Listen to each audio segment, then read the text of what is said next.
The new year means the start of a new decade. It is also the year for one of the most important events. This year marks the highly publicized 2020 presidential election, and tonight we take a look ahead at the possible role that our area could play in the important decision. Here's Lisa Sugar with Charles McElwee.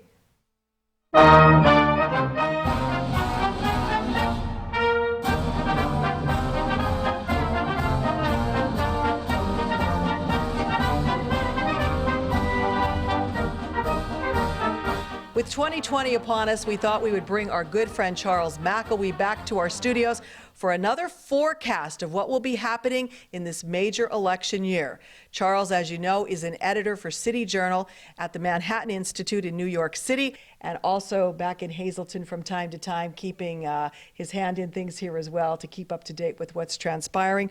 We wanted to kind of do a forecast like we did last year of what you see lying ahead for us this year. This is going to be a busy one for Luzerne County and the Hazleton area once again. Yeah, we're back to 2016. We're going to be seeing reporters just setting up satellite trucks, visiting restaurants, going to bars, finding people for blind quotes. It's going to be the territory to cover in 2020 because in 2016, this county, Luzerne and Hazleton, contributing to it, changed the election. The winning margin in Luzerne County in 2016 put Donald Trump over the top in Pennsylvania, which in turn delivered the electoral college votes necessary for him to secure the presidency, the victory. And the question will be, will Luzerne be that same place again, or will it be fighting for a battle of voting margins? And when I say that, I'm saying that suburban Philadelphia in the past 2 years has dramatically turned toward the Democratic Party. Chester County's courthouse is now Democratic for the first time in history, and Chester County dates to the 1700s. Delaware County, their courthouse just went Democrat for the first time since the Civil War. Bucks County, the first time since 1983. What we're seeing is, like in Philadelphia, Democratic mayors have been elected since 1951, when Joseph Clark broke what was then considered the Republican machine, and they've been in control ever since. The question is, are we seeing that in the suburbs, and are people who were formerly moderate Republicans supporting candidates like Mitt Romney, who visited the Bucks in 2012 shortly before the election, are they going to go to the polls and outnumber the people in places like Luzerne County who still support Trump, but perhaps whoever the Democratic nominee may be, and we still do not have no idea who that will be, will suburban Philadelphia and regions like it outnumber those who turn out here? And I'm sure you'll be writing about this as you've done in the past. Yeah, I'll be writing about it, and I really think we're going to just see some continuity, that Luzerne County will no doubt go for Trump again in 2020. Lackawanna County, the question is, will enough people go out to support a Democratic nominee, let's say if it's Joe Biden, who is never shy about promoting his childhood in Greenridge. But because in 2016, Lackawanna County actually barely went for Hillary, and that played as important of a role in Trump's victory as Trump's huge winning margin in Luzerne.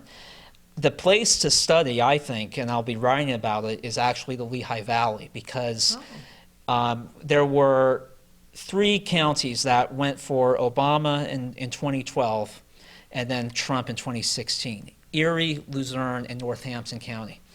We already know where Luzerne's going to be heading. I think it will be an encore performance. Erie, I think, will ultimately go for Trump as well. It's Northampton that is really interesting. Of course, the Lehigh Valley is not that far, and it's just this region that underwent this transformation in the past 10 years. The nation's largest logistics hub, $1 billion invested in downtown Allentown.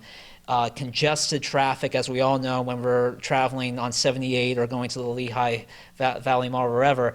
So we're seeing this region that's transformed, and in 2016, Northampton went for Trump. Will it go for Trump again in 2020? And I think that will be the bellwether, because Luzerne, I think the turnout for Trump will be so high that he can continue to rely on it. But will places like Northampton or Bucks or even Cumberland or Dauphin County in suburban Harrisburg, will they compete with that margin, that margin of victory that can imperil his shot at a second term? So yes, this will be the place to study in 2020, and I think everybody has to get prepared for all those articles, whether it's in the Boston Globe, New York Times, Washington Post. We know those stories like a movie script, and I think they'll continue to fill those articles like Mad Libs. Well, we'll have to wait and see. And if people want to follow the work that you're doing, where can they find your work? Please visit city-journal.org at the Manhattan Institute, and we're a quarterly magazine, but then a daily website, and I continue to write about political trends, economic trends, and culture.